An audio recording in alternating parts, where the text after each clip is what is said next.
میں قسم کھاتا ہوں بینش، تمہیں کبھی کوئی تکلیف نہیں پہنچنے دوں گا۔ عاصم نے میرے دونوں ہاتھ اپنے ہاتھوں میں لیے اور بولا۔ میں نے کہا، عاصم یاد رکھنا، اس شادی کے لیے میں نے بڑی قربانی دی ہے، اپنے گھر والوں کو ناراض کیا ہے، اپنے کزن کا رشتہ ٹھکرایا، سارے خاندان کی مخالفت مول لے کر تم سے شادی کی ہے، مجھے کبھی کسی کے آگے شرمندہ مت کرنا۔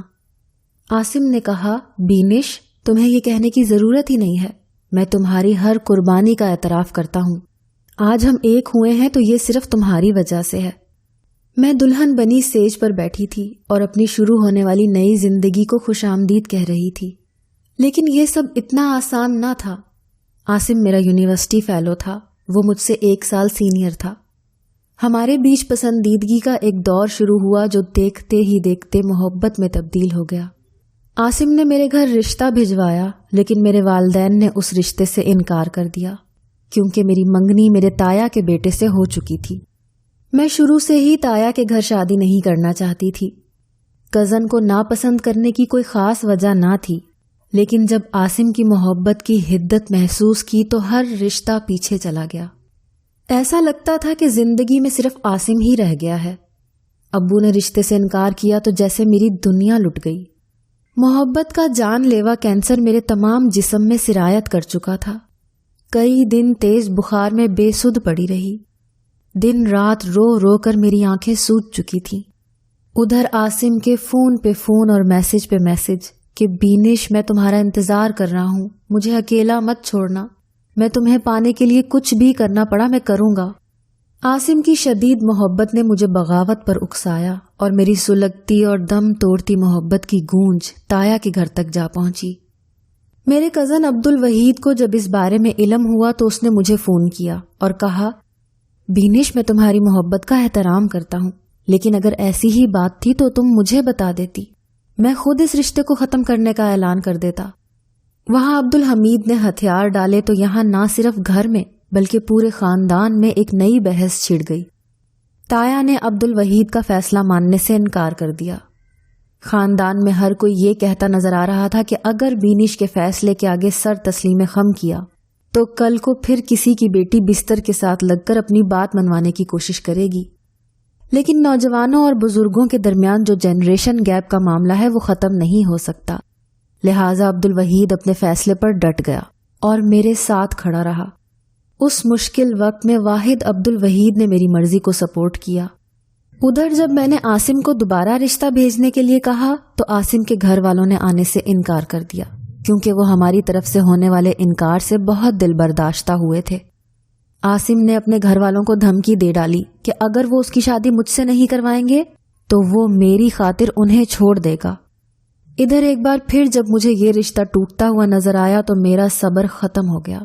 میری ہمت نے محبت جیسے موذی مرض سے مقابلہ کرنے سے انکار کر دیا اور میں نے زہریلی گولیاں کھا کر ایک بار پھر محبت کو سرخرو کرنے کی روایت کو برقرار رکھنا چاہا، لیکن وقت پر ہسپتال پہنچنے کے باعث ڈاکٹرز میری زندگی بچانے میں کامیاب ہو گئے۔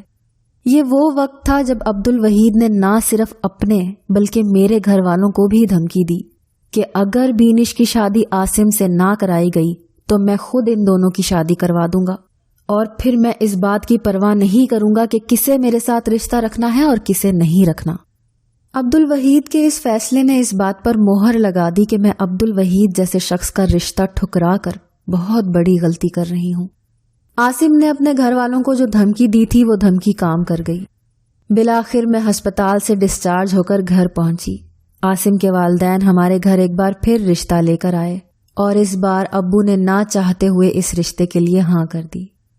عاصم کے ساتھ رشتے سے انکار کی کوئی خاص وجہ نہیں تھی، وجہ صرف یہی تھی کہ ہمارے خاندان میں خاندان سے باہر شادی نہیں کی جاتی، اور اسی بات کو عاصم کے والدین نے اپنی انا کا مسئلہ بنایا کہ کیا ان کا خاندان ہمارے خاندان سے کمتر ہے کہ انکار کے لیے اس بات کو وجہ بنایا گیا کیونکہ عاصم کے والد ایک اچھے خاصے کاروباری شخص تھے، روپے پیسے والے بھی تھے، لہٰذا ان کا کہنا تھا کہ وہ جس جگہ چاہیں اپنے بیٹے کی شادی کر سکتے ہیں۔ لیکن ہماری محبت نے کسی کی ایک نہ سنی اور اپنی منوا لی۔ میرا اور عاصم کا سادگی سے نکاح کر دیا گیا اور میں رخصت ہو کر اپنے سسرال آ گئی۔ شادی کے 2 ہفتے کے اندر اندر میں نے یہ اندازہ لگا لیا تھا کہ ذات برادری کو لے کر جو ناراضگی عاصم کے والدین کے دل میں پیدا ہوئی تھی، یہ بات ان کے دل میں ہی کہیں رہ گئی تھی۔ ان کی انا کو جو ٹھیس پہنچی تھی وہ اسے بھلانے کے لیے تیار نظر نہیں آ رہے تھے، اور اب ان کی ناراضگی آہستہ آہستہ ان کے لبوں پر آنے لگی تھی۔ آئے دن گھر میں کسی نہ کسی بات کو ایشو بنا کر اسے عاصم کے سامنے رکھ دیا جاتا ہے اور مجھے مجرم بنا کر عاصم کے سامنے کھڑا کر دیا جاتا۔ لیکن شادی کے 3 ماہ گزرنے کے بعد میری ساس کی ناراضگی کی شدت بھی بڑھنے لگی۔ ایک دن میں شام کا کھانا ٹیبل پر لگا رہی تھی۔ میں نے بہت دل سے کڑی پکوڑے بنائے تھے کہ میری ساس کچن میں چلی آئیں اور کھانے کو چکھنے کے بعد کہنے لگی، ویسے تو تم بڑے اونچے خاندان سے ہو کہ تمہارے گھر والے خاندان سے باہر رشتہ کرنا اپنی توہین سمجھتے ہیں، لیکن اتنے اونچے خاندان کی بیٹی کو نہ طور طریقے کا پتہ ہے نہ سلیقے کا، کم از کم کھانا ہی بنانا سیکھ لیتی۔ ساس نے طنزوں کے تیر چلا کر کھانے سے پہلے ہی کھانے کا مزہ کرکرا کر دیا تھا۔ میری شادی کو 8 ماہ گزر چکے تھے۔ میرے سسر بزنس کے حوالے سے تقریباً 1 ماہ کے لیے ملک سے باہر چلے گئے۔ سسر کے جانے کے بعد ایسا لگنے لگا کہ میری ساس اب صرف مجھ پر طنز کرنے اور نظر رکھنے کے لیے بالکل فارغ ہو چکی ہے۔ بات صرف طنز تک رہتی تو ٹھیک تھا، لیکن بات اب طنز سے آگے بڑھ چکی تھی۔ آج جیسے ہی عاصم ناشتہ کر کے آفس کے لیے نکلے، میں ناشتے کے برتن سمیٹ رہی تھی کہ میری ساس کچن میں چلی آئی۔ اس نے آتے ہی مجھے بالوں سے پکڑا اور گھسیٹتی ہوئی کچن سے باہر لے آئی۔ میں چلائی، ماما یہ آپ کیا کر رہی ہیں؟ وہ بولی، خبردار جو مجھے ماما کہا، میں تیری ماں نہیں ہوں بینش۔ تو سوچ نہیں سکتی کہ میں تجھے اس گھر میں کیسے برداشت کر رہی ہوں۔ میرا بس نہیں چل رہا کہ میں تجھے دھکے دے کر اس گھر سے نکال دوں۔ جادوگرنی، نہ جانے کون سا جادو کیا ہے تو نے میرے بیٹے پر۔ میں چاہتی تو نہیں تھی، لیکن میری ساس نے میرے بال زور سے پکڑ رکھے تھے، مجھ سے برداشت نہ ہوا۔ میں نے ساس کو دھکا دیا، چھوڑے مجھے۔ ساس سیدھی ڈائننگ ٹیبل پر گری، اس کا ہاتھ شیشے کے جگ پر لگا اور جگ ٹیبل سے نیچے گر پڑا۔ شیشے کا جگ ٹوٹ گیا اور اس کے ٹکڑے میری ساس کے پاؤں پر 2 سے 3 جگہ لگے اور میری ساس کا پاؤں زخمی ہو گیا۔ وہ ہائے ہائے کرتی کرسی پر بیٹھی۔ میں انہیں پکڑنے کے لیے ان کی طرف بھاگی، لیکن میری ساس نے مجھے یہ کہتے ہوئے دھکا دیا، مت چھونا مجھے، دفع ہو جاؤ یہاں سے۔ لیکن میں جلدی سے کمرے سے بینڈیج کا سامان لے آئی اور زبردستی ساس کے پاؤں پر پٹی کرنے لگی۔ تکلیف کی وجہ سے میری ساس کی آنکھوں سے آنسو بہہ رہے تھے، پر نہ جانے یہ کس چیز کی تکلیف تھی، کانچ لگنے کی تکلیف تھی یا اپنے بیٹے کے ساتھ میری شادی کرنے کی تکلیف تھی۔ میں خاموشی سے پٹی کرتی رہی۔ جب پٹی ہو گئی تو میری ساس اپنے آنسو صاف کرتے ہوئے اپنے کمرے میں چلی گئی۔ میں نے بکھرا ہوا کانچ سمیٹا اور اپنے معمول کے کاموں میں لگ گئی۔ شام کے وقت عاصم گھر آئے۔ کھانے کا وقت ہوا، میں نے ٹیبل پر کھانا لگایا۔ میں اپنی ساس کو کھانے کے لیے بلانے ان کے کمرے میں گئی، لیکن انہوں نے باہر آنے سے صاف انکار کر دیا۔ جب عاصم کو اس بات کا پتہ چلا، عاصم ماما کے کمرے میں گئے۔ ماں کے پاؤں میں بندھی پٹی دیکھ کر عاصم پریشان ہو گئے۔ میں ڈری سہمی کمرے سے باہر کھڑی تھی کہ پتہ نہیں میری ساس اب میرے ساتھ کیا کرتی ہے۔ میری ساس نے روتے ہوئے عاصم کو بتایا کہ تمہاری بیوی نے آج مجھے دھکا دیا ہے، وہ بھی صرف اس بات پر کہ میں نے اسے محض یہ کہا تھا کہ کھانے میں مرچ کم ڈالا کرو، کیونکہ ہم سبھی مرچ کم کھاتے ہیں۔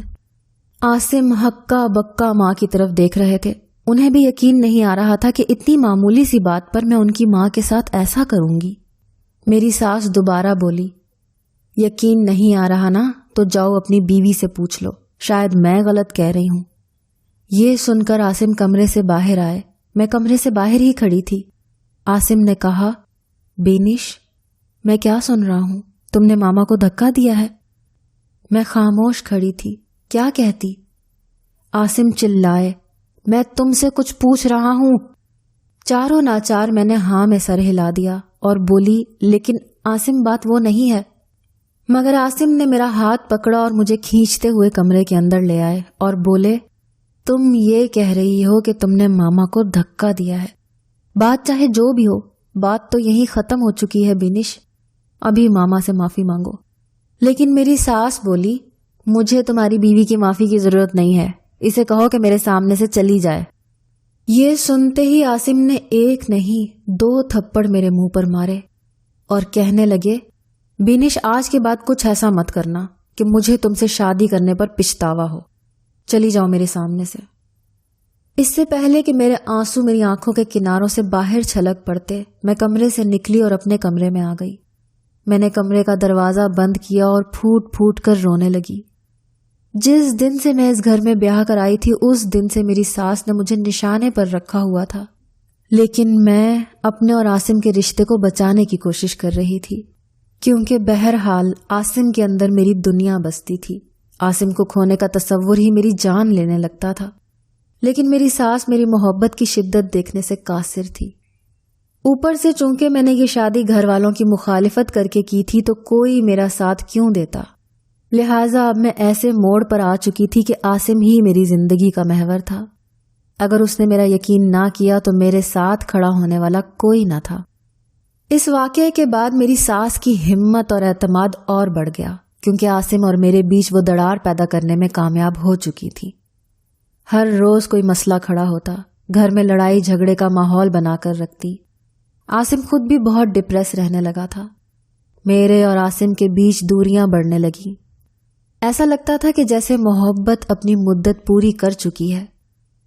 اب میری ساس نے ایک نیا واویلا کھڑا کر دیا تھا۔ شادی کو 11 مہینے ہو چکے تھے، لیکن اولاد کی خوشخبری نہیں مل رہی تھی۔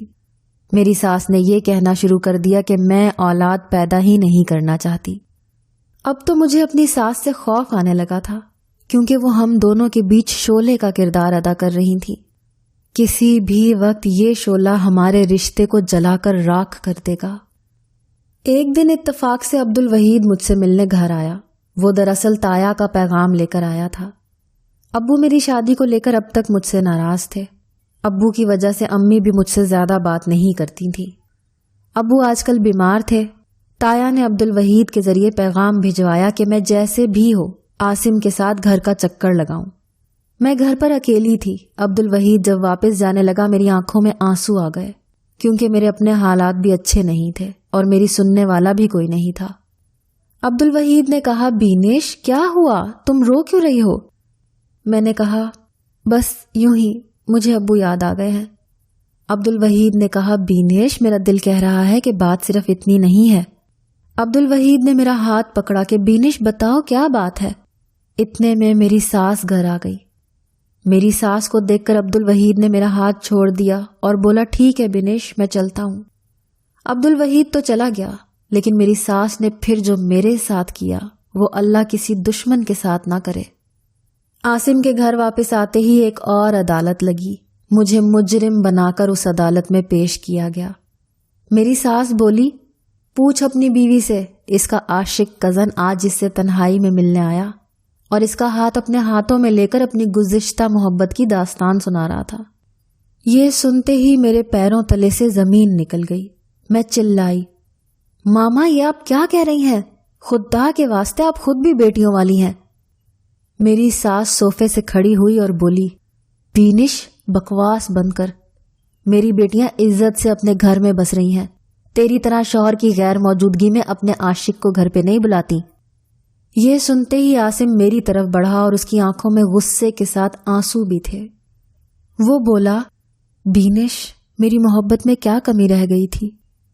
میں نے روتے ہوئے کہا، نہیں عاصم، میں تمہارے علاوہ کسی اور کا تصور بھی نہیں کر سکتی۔ تم اچھی طرح جانتے ہو، ساری دنیا کو ٹھوکر مار کر میں نے تم سے شادی کی ہے۔ لیکن عاصم نے میرا ہاتھ پکڑا اور مجھے کھینچتے ہوئے باہر کی طرف بڑھا اور بولا، تم اب یہاں نہیں رہ سکتی بینش، بلکہ اب ہم ایک ساتھ نہیں رہ سکتے۔ میں چلائی، نہیں عاصم، میں تمہارے بغیر نہیں رہ سکتی، مجھ پر یہ ظلم نہ کرو۔ جو ہی ہم گیٹ کے پاس پہنچے میں عاصم کے پیروں میں گر گئی۔ میں نے کہا، عاصم میں یہاں سے کہیں نہیں جاؤں گی، میرا یقین کرو، میرے دل میں تمہارے علاوہ کوئی نہیں ہے۔ عاصم نے مجھے بازو سے پکڑ کر اٹھایا اور بولا، لیکن میرے دل میں اب تم نہیں ہو بینش، میں تمہیں طلاق دیتا ہوں، طلاق دیتا ہوں، طلاق دیتا ہوں۔ اور ہمارے بیچ وہ آخری بھرم بھی ٹوٹ گیا جسے میں کئی مہینوں سے بچانے کی کوشش کر رہی تھی۔ یہ کہہ کر عاصم نے مجھے گیٹ سے باہر دھکا دے دیا۔